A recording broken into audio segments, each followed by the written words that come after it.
We talked briefly last week of the scenes in Gaza over recent times as people have flocked back to their homes, having been displaced by the bombings and attacks by Israel. Many have questioned whether these sustained attacks by the Israelis were justified, even in the light of the horrific assault by Hamas and the captures of hundreds of hostages, many still in captivity. We also see on our screens from around the world again and again terrorist attacks, knife and gun rampages, violence, murder, rape, evil. We might even have voiced our complaints about the evil in our world to God, wondering why it is that evil prevails and nothing seems to be done about it. Our prophet for this week, Habakkuk, he had a dream, and in that dream he brought two complaints to the Lord. In his first complaint, he wonders how God could allow injustice and violence in the world to continue unchecked. And in his second complaint, he questions God about the seemingly harsh hand of God upon his own children.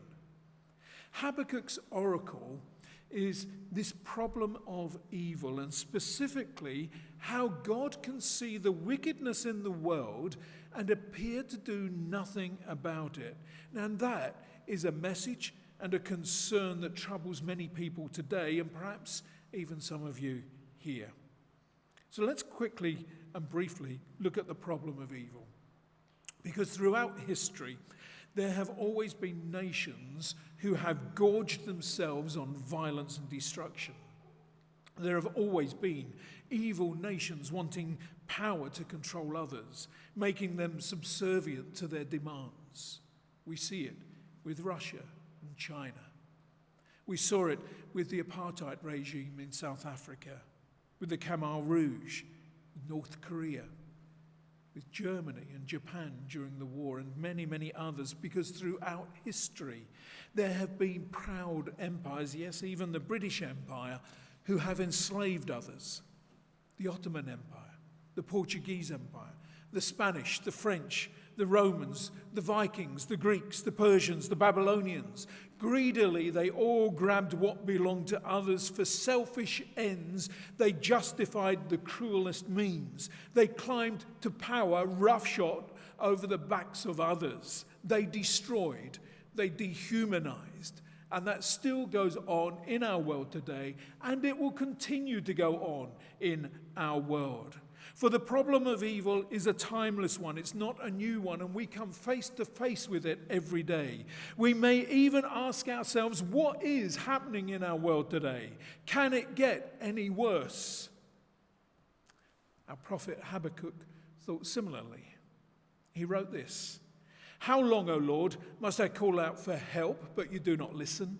Or cry out violence, but you do not save? Why do you make me look at injustice? Why do you tolerate wrong? Destruction and violence are before me. There is strife and conflict abounds." But the problem of evil isn't just something that is out there in our world. It's something that is a battle within our own lives too.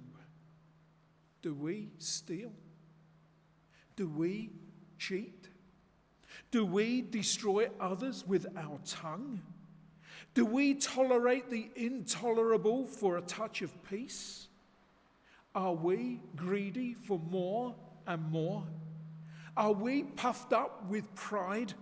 Are our desires for things that would destroy us? Does evil crouch at our door, waiting to advance upon us like locusts on a desert wind? What does God have to say about evil? And how does he choose to answer Habakkuk's complaint? Well, this is God's answer to evil. In short, God's answer is that he is in control and he knows what he is doing. In his revelation to Habakkuk, in answer to the complaint, God assures him that although Judah would be punished for her sin by Babylon, so Babylon too would be punished and meet her doom. God's answer to evil is that evil people will not escape his punishment. He will deal with those who greedily grab what belongs to others. There will be a day of the Lord from which nobody can escape. Not me, not you, not Trump, not Putin, not the rapist, not the murderer, not the thief, not the gossip monger, not the predator.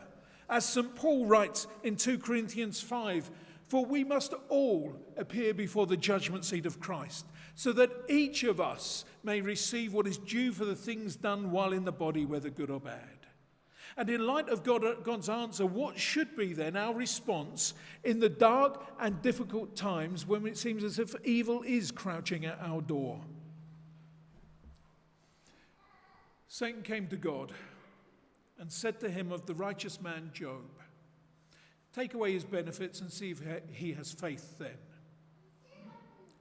Take away his possessions. Take away his belongings. Take away his wealth. Take away his servants. Take away his influence. Take away his family. Take away his health. Habakkuk faced devastation as he looked at his fields and faced the prospect of no harvest, no food for a year. The grapes did not bud. The olive crop had failed. The fields produced no food. The sheep had gone. The cattle had been sold.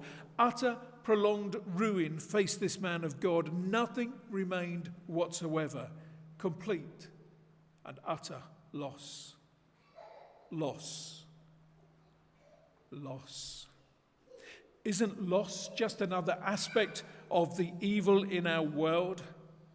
And that loss comes in a variety of different guises. And each of them is so painful and hurt us so deeply. Now, you will all have your own story of your loss that has cut you deeply. But let me share with you my loss.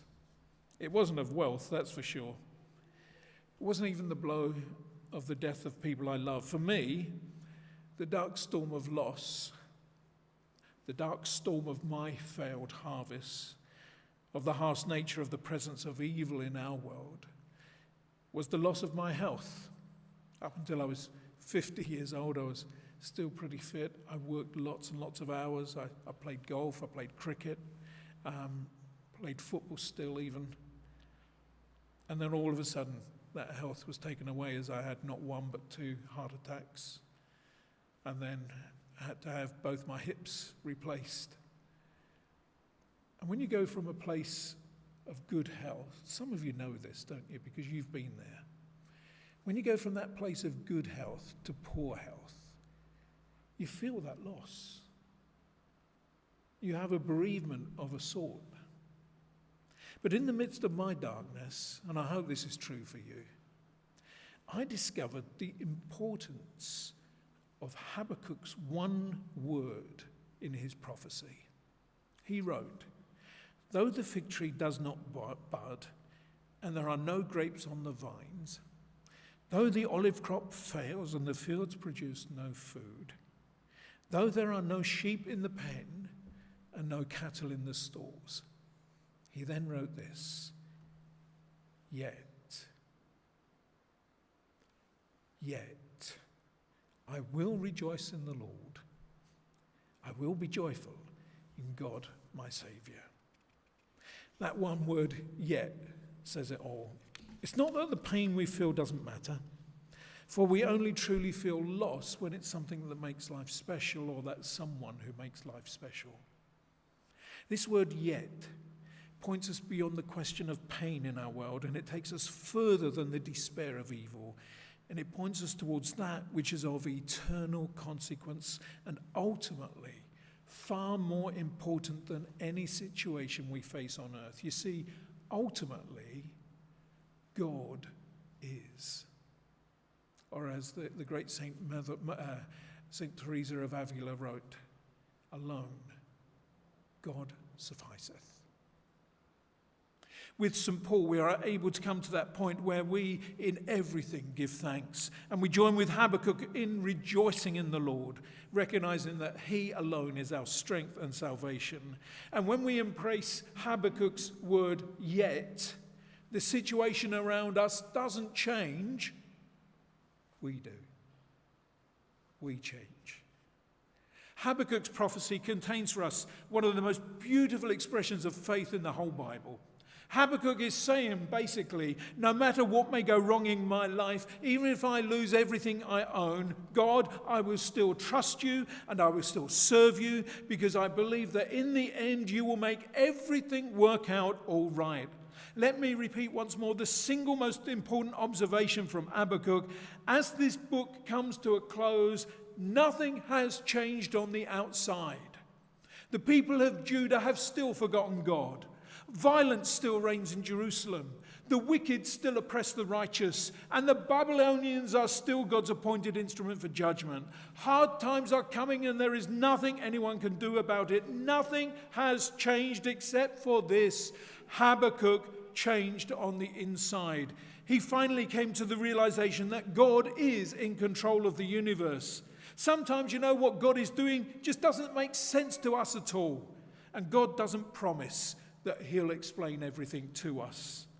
But he does assure us that we can put our trust in him. As someone put it, we don't know what the future holds, but we know who holds the future.